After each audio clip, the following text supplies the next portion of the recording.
the machism and injustice against the women, obviously, in the modern and ancient days.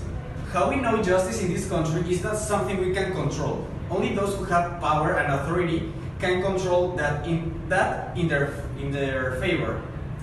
I correct for any type of citizen, but there are people who have the worst time, and those people are women. Well, yeah, that's true. This problem is getting worse, and that can be seen in femicide or family violence. We return to the past where women were unequal. Many people complain that every day there are more women marching, rising against patriarchy. Yeah, that's the name, right? Right, among other things.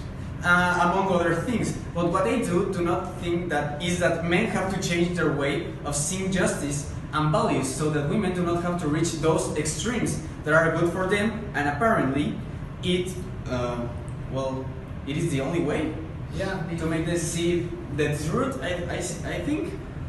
Well, to make them see there is a serious problem of inequality and injustice. I mean, our purpose with this blog is to raise awareness about the current situation of our country. A country where today a woman cannot go out alone without fearing something will happen to her. Do you really think that is correct?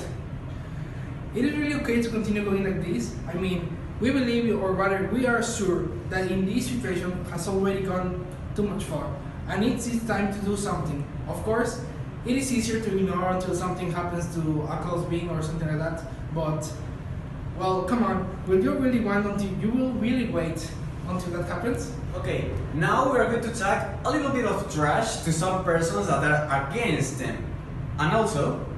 Well, you know, not all people is bad, so we wanna talk good about something. Yeah, sure. Well, but we need to go to a safe place because we don't want anyone to hear us. So, before we act, we need to know a little facts about this situation. So, since ancient times, women have been treated as subjects by men, not to mention being forced to all the household chores. An example of this was that a woman should only take care of the children, but never think.